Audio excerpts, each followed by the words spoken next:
आपण science part 2 चा first chapter पाहत होतो, हेरिडिटी अँड इव्हॅल्युएशन. मग आपण हेरिडिटी पाहिलं होतं, तर आज आपल्याला इव्हॅल्युएशन पाहायचं. तर इव्हॅल्युएशनची डेफिनेशन पाहत असताना आपण इव्हॅल्युएशनची डेफिनेशन सांगतो की the gradual changes occurring in living organism over a long duration is called evaluation. Evaluation result in the development of organism, transformation ranging from changes in the stars and planets to the changes in biosphere on the earth are studied in field of evolution. उत्क्रांती म्हणजे सजीवामध्ये अत्यंत सावकाश होणारा क्रमिक बदल, म्हणजेच आपण त्याला उत्क्रांती असं म्हणतो. ही प्रक्रिया अत्यंत सावकाश व जीवांचा विकास साधणारी असते. तर आपण अंतराळातील ग्रह ताऱ्यापासून पृथ्वीवर असलेल्या जीवसृष्टीतील बदलापर्यंत अनेक टप्प्याचा विचार उत्क्रांतीच्या अभ्यासामध्ये करणं आवश्यक ठरते. आणि मग आपण पाहतो की नैसर्गिक निवडीला प्रतिसाद म्हणून सजीवाच्या एखाद्या वर्गाच्या वैशिष्ट्यपूर्ण लक्षणामध्ये अनेक पिढ्यापर्यंत बदल घडण्याच्या ज्या प्रक्रियेमुळे अखेर नव्या जीवजाती निर्माण होतात, ही प्रक्रिया म्हणजेच आपण त्याला उत्क्रांती असं म्हणतो. Due to evaluation there is a formation of new species. Due to natural selection there are continuous changes in specific characters of several generation of living organism. Living organism मध्ये अनेक कालापर्यंत त्यांच्या मध्ये बदल घडून येत असतात. तर approximately 3.5 billion years ago life was not present on the earth. 3.5 म्हणजेच 3.5 अब्ज वर्षापूर्वी पृथ्वीवर कोणत्याच प्रकारचे जीव अस्तित्वात नव्हते. मग पृथ्वीवर जीव निर्माण कसे झाले त्याविषयी आपल्याला पाहायचे. तर the living organism have been developed according to the following phases. मग अत्यंत सुरुवातीच्या काळामध्ये पृथ्वीवर साधी मूलद्रव्ये, त्यालाच आपण सिंपल एलिमेंट असं म्हणतो, ऑर्गॅनिक अँड इनऑर्गॅनिक कंपाऊंड, सेंद्रिय आणि असेंद्रिय संयुगे असावी. त्यापासून हळूहळू गुंतागुंतीची सेंद्रिय संयुगे जसं की प्रथिन आणि केंद्रक आम्ले तयार झाली असावी. मग आपण पाहतो की simple element, organic and inorganic compound, complex organic compound such as protein and nucleic acid, mixture of different types of organic and inorganic compound. First primitive type of cells process to take up surrounding chemicals develop leading to growth of cells in numbers. And first living organism, those organisms that could adjust and adapt to the surrounding condition, survive and grow. This is according to the principle of natural selection. मग उत्क्रांती होत असताना आपण पाहिलं की पृथ्वीवर सुरुवातीला साधी मूलद्रव्ये तयार झाली. त्यापासून सेंद्रिय आणि असेंद्रिय पदार्थाच्या मिश्रणातून मूळ स्वरूपाच्या प्राचीन पेशी तयार झाल्या असाव्यात आणि आजूबाजूच्या रसायनांचे भक्षण करून त्यांची संख्या काय झाली, वाढू लागली. मग पेशीमध्ये थोडेफार फरक असतील आणि नैसर्गिक निवडीच्या तत्वानुसार काहींची चांगली वाढ झाली असेल, तर ते सजीव सभोवतालच्या परिस्थितीशी जुळवून घेऊ शकले नाही, त्यांचा नाश झाला असावा. तर आपण पाहिलं की first living organism, those organism that could adjust and adapt to the surrounding condition, survived and grow. This is according to principle of natural selection. Some of them that principle of natural selection. मग आपण पाहतो की ranging diversity in animals. मग सजीवामध्ये आज मितीला जर आपण पाहिलं तर पृथ्वीवर वनस्पती आणि प्राण्यांच्या कोट्यावधी प्रजाती आहेत. त्यांचा आकार, जटिलता यांची विविधता आहे. तर प्राण्यामध्ये सूक्ष्म एकपेशीय अमिबा, पॅरामेसियम, ते महाकाय, देवमासा आणि मानव असा त्यांचा विस्तार आढळतो.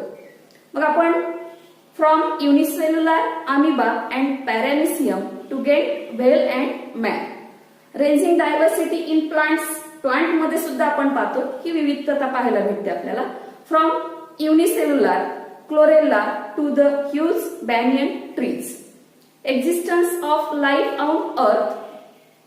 मग from equator to both the poles of the entire earth, living organism are seen in air, water, land, rock, etc.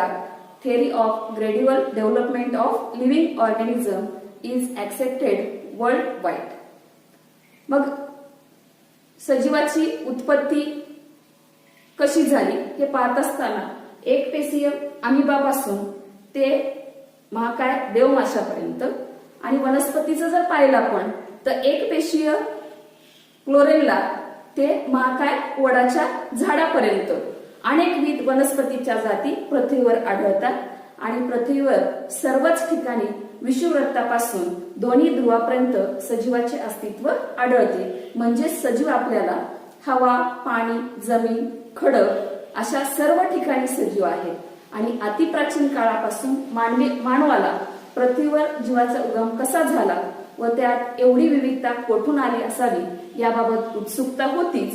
आणि ही उत्सुकता शिगेला पोहोचण्यासाठी सजीवाची उत्क्रांती किंवा सजीवाचा क्रम विकास हा सिद्धांत काय झालाय, सर्वमान्य झालेला आहे.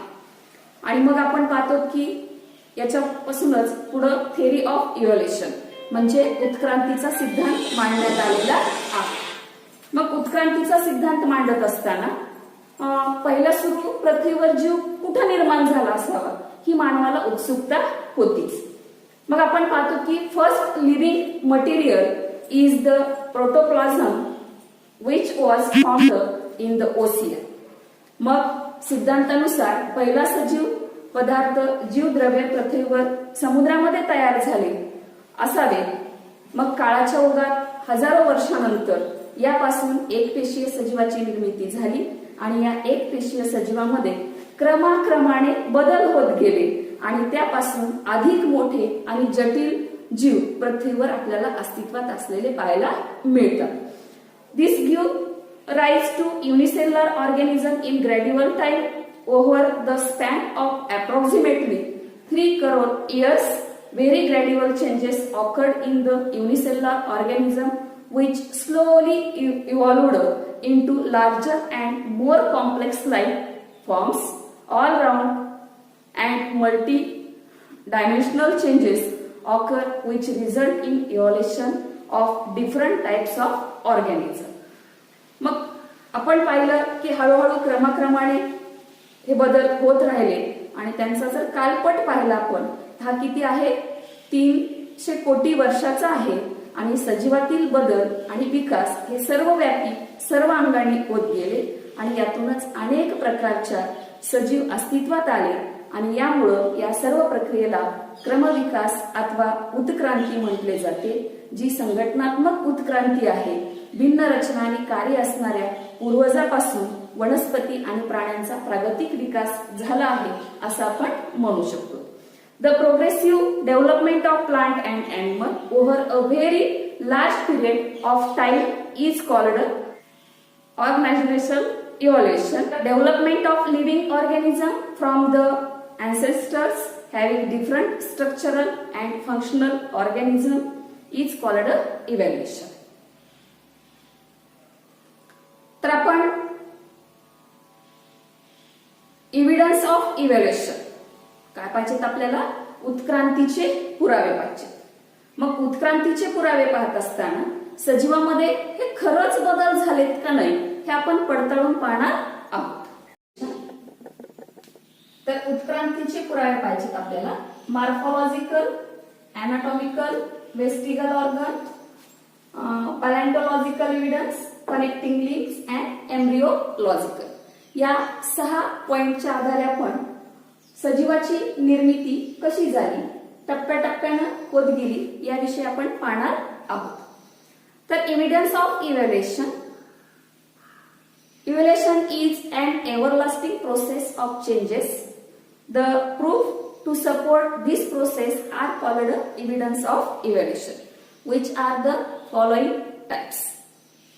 मग उत्क्रांती ही सातत्याने होत राहणारी बदलांची अखंड प्रक्रिया आहे, पण हे सिद्ध करण्यासाठी पुराव्याची गरज असते. आणि जो सिद्धांत आहे आपला, त्या सिद्धांताच्या पुष्टीअर्थ अनेक पुरावे आपल्याकडे उपलब्ध आहेत. तर सुरुवातीला आपण कोणता पाहणार आहोत? Morphological evidence. काय पाहायचं आपल्याला? मॉर्फोलॉजिकल एव्हिडन्स, बाह्यरूपकीय पुरावे. काय पाहिजेत आपल्याला? बाह्यरूपकीय पुरावे. मग आपण पाहणार आहे की आपल्याला काही पिक्चर्स दिलेले, प्राण्यांच्या तोंडांची रचना दिलेली, डोळ्यांचं स्थान दिलेलं आहे, नाकपुड्या तसंच कानांची रचना, अंगावरील दाट केस इत्यादी समान वैशिष्ट्ये प्राण्यामध्ये आढळतात. मग आपल्या पुस्तकामध्ये कुत्रा, मेंढी, कोल्हा यांच्या पिक्चर्स आहेत. जर आपण त्यांच्याकडे पाहिलं तर त्यांच्यामध्ये आपल्याला त्यांच्या नाकपुड्या त्याचबरोबर डोळ्याचं स्थान जर आपण पाहिलं तर सगळ्या प्राण्यांचं कसं आहे? समान आहे. मग similarity in the external and visible features are called morphological evidence. In animal, similarities in the structures such as mouth, nostrils and ear pinna, position of eyes, thickly distributed body, fur or hairs. मग आपण पाहतो की फक्त प्राण्यामध्येच नाही तर हा क्रम विकास बदल कोणामध्ये झाला? वनस्पतीमध्ये पण झालेला आहे. तर वनस्पतीमध्ये आपल्याला चित्रामध्ये काही आंब्याचं झाड दाखवलेलं आहे, त्याचबरोबर चिक्कू आहे, आणखी आपल्याला सांगता येईल की पेरू आहे. मग आपण जर ह्या झाडांकडे पाहिलं तर आपल्याला यावरून असं दिसून येईल की पानांचा आकार, पानांचा शिराविन्यास, पर्णदेठ, पानांची रचना इत्यादी कशा आहेत? समान आहेत. मग in plant, similar character such as leaf shapes, leaf venation, leaf petals, etc. These similar features indicate that origin of different animal of plants group must be the same, having a common ancestors. आणि मग या सर्वांचा उगम हा समान आहे आणि ते एकाच पूर्वजापासून उत्क्रांत झाले असावेत असे सिद्ध होते. आता दुसरं पाहायचं आपल्याला अनाटॉमिकल एव्हिडन्स. काय पाहायचं आपल्याला? Anatomical evidence.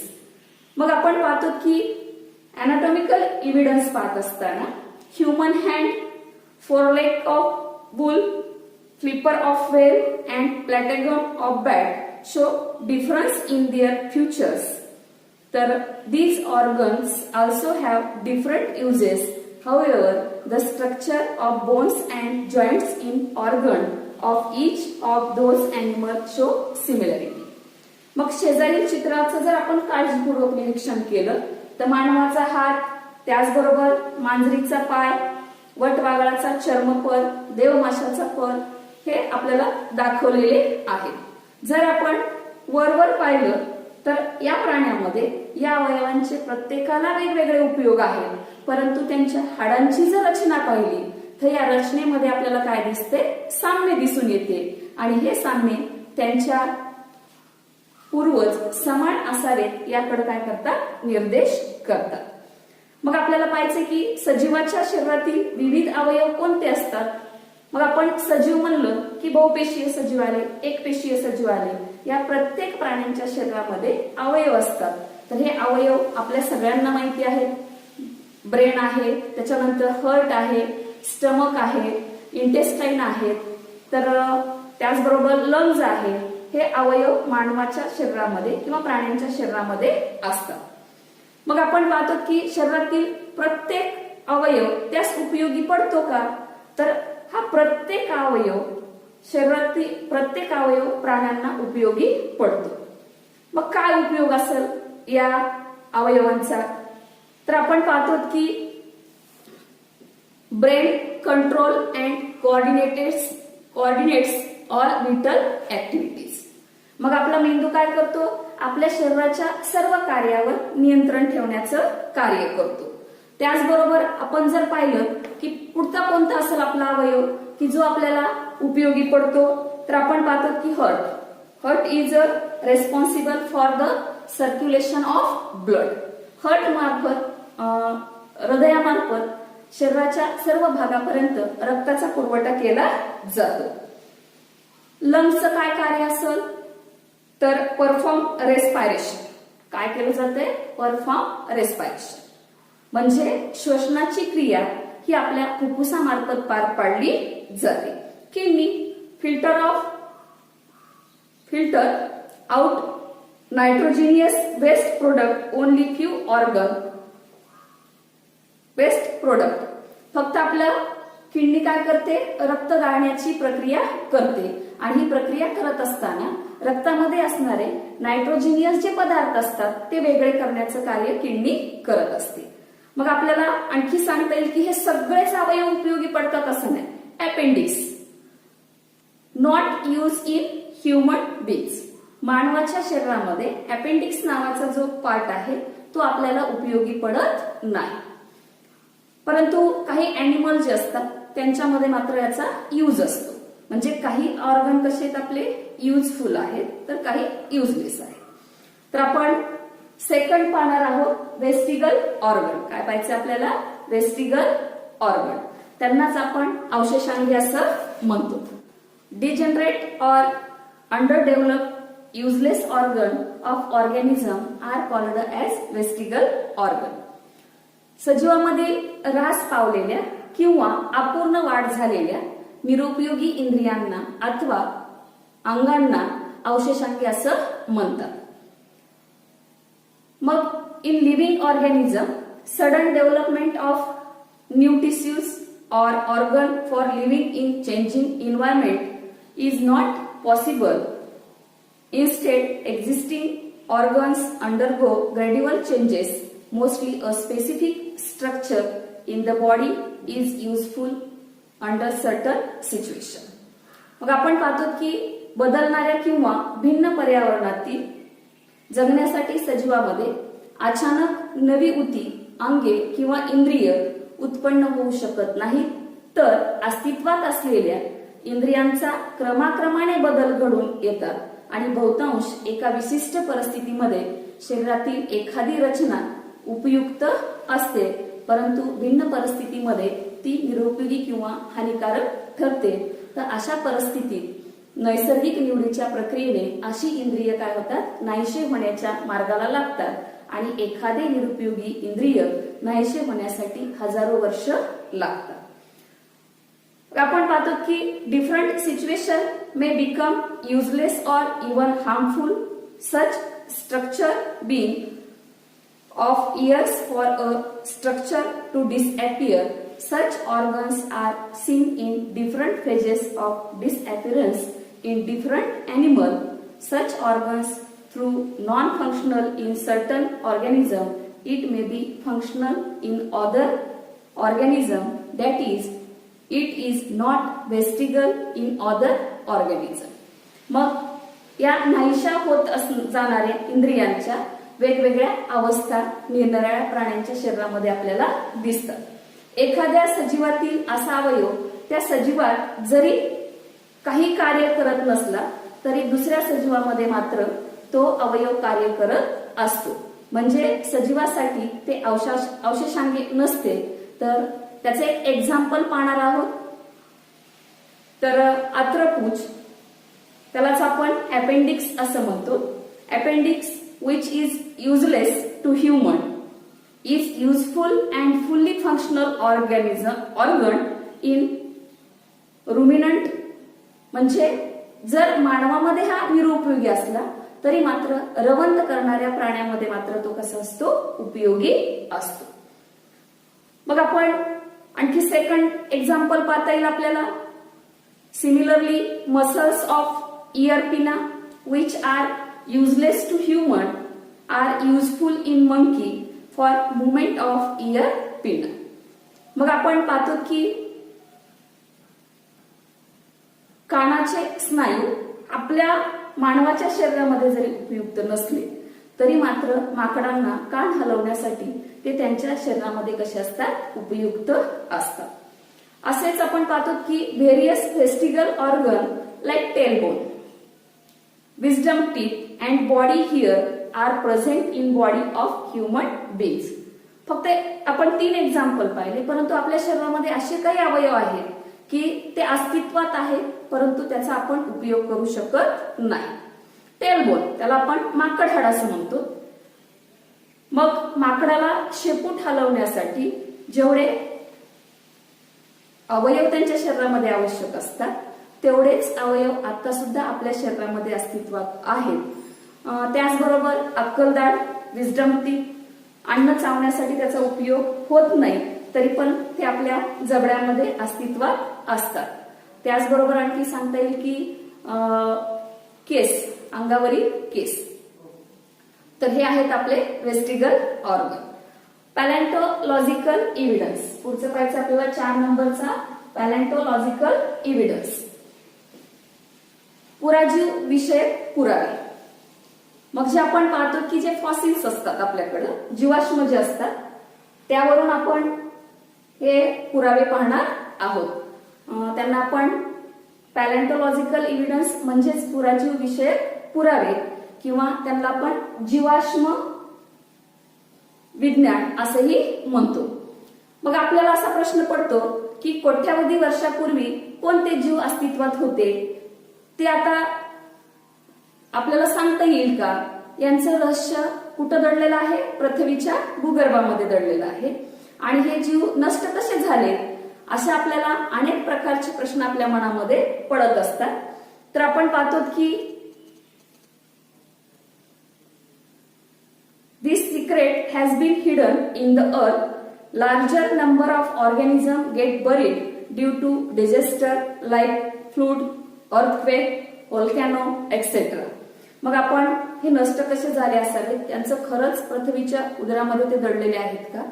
तर पूर, भूकंप, ज्वालामुखीचे उद्रेक इत्यादी सारख्या आपत्तीमुळे मोठ्या प्रमाणावर सजीव गाडले जातात आणि या सजीवांचे अवशेष ठसे जमिनीखाली काय होतात, सुरक्षित राहतात. यांनाच आपण काय म्हणतो, जीवाश्म असं म्हणतो. आणि या जीवाश्माचा अभ्यास हे उत्क्रांतीच्या अभ्यासाचं एक महत्वाचं काय आहे, अंग आहे. मग remnant and impression of such organism remain preserved underground. There are called the as fossil. Study of fossil in an important aspect of study of evaluation. तर मग आपण खरंच पृथ्वीच्या भूगर्भामध्ये आहेत का त्यांचे ठसे हे पाहत असताना आणि ते कधी अस्तित्वात होते हे काढण्यासाठी आपल्याला कार्बनी वयमापन पद्धतीचा वापर करावा लागतो. मग हे कार्बनी वयमापन काढत असताना आपण कोणती प्रोसेस वापरतो ते पाहायचे आपल्याला. तर जेव्हा प्राणी अथवा वनस्पती मृत पावतात तेव्हा त्यांचं कार्बन ग्रहण करण्याचं प्रमाण काय झालेलं असते, कमी झालेलं असते. तर प्राण्यांच्या शरीरामध्ये कार्बनची समस्थानिक तुम्हाला माहिती असतील, कार्बन 12 आणि कार्बन 14 हे 2 समस्थानिक असतात. मग प्राणी जोपर्यंत जिवंत असतो तोपर्यंत कार्बन 12चं प्रमाण कार्बन 12 ग्रहण करत असतो आणि कार्बन 14 हा मात्र त्याच्या शरीरामध्ये त्याचे प्रमाण स्थिर राहते. परंतु प्राणी जेव्हा मृत पावतात तेव्हा कार्बन 14 हा रेडिओ ऍक्टिव्ह असल्यामुळं त्याचा हळूहळू काय होतो, ऱ्हास व्हायला लागतो. आणि या कार्बन 12 आणि कार्बन 14 यांचं गुणोत्तर काढून कार्बनी वयमापन आपल्याला प्राण्यांचं काढता येते. आणि याचाच उपयोग पुरातन अवशेषशास्त्र व मानववंशशास्त्रामध्ये मानवी अवशेषे अथवा जीवाश्म किंवा हस्तलिखिते यांचा काल ठरवण्यासाठी याचा उपयोग केला जातो. तर अशा प्रकारच्या तंत्राद्वारे जीवाश्माची काल निश्चिती केली जाते. त्यांना कालमापनानुसार एका कोष्टकात बसून त्या काळी असलेल्या सजीवाबद्दल माहिती मिळविणे सोपे जाते आणि यानुसारच अपृष्ठवंशीय प्राण्यापासून हळूहळू पृष्ठवंशीय प्राण्यांचा उद्भव झालेला दिसतो. तर आपण हेच सेमीमध्ये पाहत असताना the living organism carbon consumption of animal and plant stop after death and since then only decaying process of carbon 14 continuously. In case of dead bodies of plants and animals, instead of remaining constant, the ratio between carbon 14 and carbon 12 changes continuous. Carbon 12 is non-radioactive, but carbon 14 is a radioactive. The time passed since the death of a plant or animal, calculated by measuring the radioactivity of carbon 14 and ratio of carbon 14 and carbon 12 present their body. This is a carbon dating method. यालाच आपण कार्बनी वयमापन असं म्हणतो. What is the use of carbon dating? तर it is used in paleontological and anthropological for determining the age of human fossils and manuscript. Once the age of fossils determined by such technique, it becomes easy to deduce the information about organism. It seems that vertebrates have been slowly originated in vertebrates. मग आपण structure of ground level and fossils. Look at the pictures. Structure of ground level and fossils. मग आपण पाहतो की आपल्याला चित्रामध्ये कशाची रचना दिलेली आहे? फॉसिलची दिलेली आहे. त्याच्यामध्ये किती स्तर दाखवलेत? आपल्याला 5 स्तर दाखवलेले आहेत. मग पहिल्या स्तरामध्ये कोणत्या प्रकारचे सजीव अस्तित्वात होते? तर आपण पाहतो की पहिल्या स्तरामध्ये अस्तित्वात असणारे जे सजीव होते त्यांना आपण पाहिलं की रेप्टाईल, एम्फिबियन पीसेस. त्यालाच आपण त्याच्यानंतरच्या पुढच्या 4थ्या स्टेपमध्ये रेप्टाईल होते आणि 5वी जी आहे वरची एकदम त्याला आपण एवल्स, बर्ड्स किंवा मॅमल्स. तर सेनोझोइक एरिया, मेसोझोइक एरिया आणि पॉलिओझोइक एरिया. मग आपण याचे 3 टप्पे पाडले जातात आणि 3 टप्प्यामध्ये आपण पाहिलं की पहिल्या टप्प्यामध्ये सरपटणारे प्राणी, आपल्याला दुसऱ्या टप्प्यामध्ये सरपटणारे प्राणी दिसतात. तर पहिल्या टप्प्यामध्ये सरीसृप, उभयचर, त्याचबरोबर वरच्या टप्प्यात सरीसृप आणि एकदम वरच्या टप्प्यात जर पाहिले तर पक्षी, सस्तन प्राणी आपल्याला पाहायला भेटतात. नेक्स्ट पॉइंट आहे आपला कनेक्टिंग लिंक्स. काय आपलं कनेक्टिंग लिंक? जोडणारे दुवे पाहिजेत आपल्याला. काय पाहिजे? जोडणारे दुवे. जोडणारे दुवे पाहत असताना आपल्याला चित्रामध्ये 3 दाखवले आहेत. मग कोणकोणते 3 प्राणी दाखवलेत आपल्याला? पेरिपॅटस, त्याच्यानंतर आपल्याला लंगफिश दाखवलेला आहे आणि त्याचबरोबर डकबिल. तर आपण some plant and animal show some morphological characters by which they can be related to 2 different groups. आता काही प्राणी असे असतात की ते 2 प्राण्यांच्या गटाबरोबर काय करत असतात? साम्य दर्शवत असतात. जसे की आपण पाहिलं होतं की विज्ञान भाग 1 मध्ये धातू आणि अधातू या दोन्हीचे गुणधर्म दर्शवतात. त्यांना आपण काय म्हणलं होतं? धातू सदृश. त्याचप्रमाणे या ठिकाणी आपण 2 ग्रुपशी साम्य दाखवणारे जे प्राणी असतात त्यांना आपण काय म्हणतो? जोडणारे दुवे असं म्हणतो. उदाहरणार्थ आपल्याला काय पाहिजे? पेरिपॅटस. काय पाहिजे? पेरिपॅटस. या प्राण्यामध्ये वलयी प्राण्याप्रमाणे खंडीभूत अंग, पातळ उपचर्म व पार्श्वपादासारखे अवयव दिसून येतात. तसंच या प्राण्यामध्ये संधिपाद प्राण्याप्रमाणे श्वसन नलिका व खुली रक्ताभिसरण संस्था आढळते. मग आपण सांगू शकतो की peripatus characters like segmented body, thin cuticle and parapoda like organ are present. Similar, these animals show trachea, respiration and open circulatory system similar to arthropoda. मग आपला हा जो पेरिपॅटस आहे हा पेरिपॅटस ॲनिलिडा आणि आर्थ्रोपोडा या दोन संघातील प्राण्यांना जोडणारा दुवा आहे. त्याच्यानंतर पाहायचे आपल्याला डकबिल. काय पाहायचंय? डकबिल. तर duckbill platypus lay eggs like reptile but shows relation with mammals, mammary gland and hairs. मग आपण पाहिले की डकबिल प्लॅटिपस जो आहे हा सरपटणाऱ्या प्राण्याप्रमाणे अंडी घालतो, तर सस्तन प्राण्याप्रमाणे त्याच्या शरीरामध्ये दुग्ध ग्रंथी पण आहेत, त्याचबरोबर शरीरावरील केस. यामुळं डकबिल हा सरपटणारे प्राणी आणि सस्तन प्राणी या दोघांना जोडणारा दुवा आहे. मग आपण नंतरचं एक्झाम्पल पाहणार आहेत आपण लंगफिश. काय पाहायचं आपल्याला? Lungfish. Lungfish perform respiration with lungs irrespective of being fish. तर लंगफिश काय करतो? हा जरी मत्स्य असला तरी फुफ्फुसाद्वारे श्वसन करतो. आणि आपण पाहतो की दुसरं त्याचं एक लक्षण आहे की मत्स्य असला तरी श्वसन फुफ्फुसाद्वारे करतो आणि माशाप्रमाणे तो काय करतो? पाण्यामध्ये पोहतो. तर आपण lungfish perform respiration with lungs irrespective of being fish. These examples indicate that mammals are evolved from reptile and amphibian from fishes.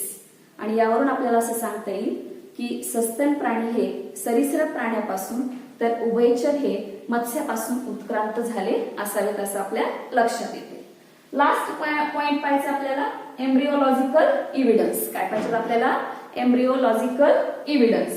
यालाच आपण भ्रूण विज्ञान विषयक पुरावे असं म्हणतो.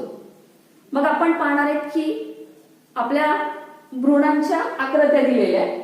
फर्स्ट स्टेज, सेकंड स्टेज आणि थर्ड स्टेज. 3 अवस्था आपल्याला पाहिजेत, पहिली, दुसरी आणि तिसरी. मग आपल्याला भ्रूण कुणाकुणाचे दिलेले आहेत? फर्स्ट आहे आपलं fish, salamander, tortoise, chicken, pig, cow, rabbit and man. पहिल्या याच्यामध्ये आपल्याला मासा, सॅलॅमंडर, कासव, कोंबडी, डुक्कर, गाय, ससा आणि मनुष्य. Comparative study of embryological development stages of various vertebrates given in the pictures show that all embryos show extreme similarities during initial stage. प्रत्येकाचे जर आपण एम्ब्रिओ पाहिले पहिल्या स्टेज मध्ये तर दे आर सेम, ते कसे आहेत? सगळे सारखे आहेत. सेकंड स्टेज मध्ये आपल्याला सांगता येईल की and those similarities decrease gradually. Similarities in initial stage indicate the common organ of all these animals. आणि मग आपण पाहिलं की दुसऱ्या स्टेज मध्ये त्यांच्यामध्ये थोडे बदल होतात आणि तिसऱ्या स्टेज मध्ये मात्र त्यांच्यामध्ये आपल्याला पूर्णतः बदल झालेले दिसतात. मग आपण पाहू की प्रारंभिक भ्रूणाच्या अवस्थेमध्ये सगळ्या प्राण्यांमध्ये आपल्याला समानता दिसते, परंतु जी तिसरी स्टेज असते त्याच्यामध्ये मात्र आपल्याला प्राण्यामध्ये पूर्णतः बदल झालेले दिसतात. यावरून आपण असं सांगू शकतो की सर्व प्राण्यांचे पूर्वज कसे आहेत? एकच असावेत असे आपल्याला पुरावे देता येतात.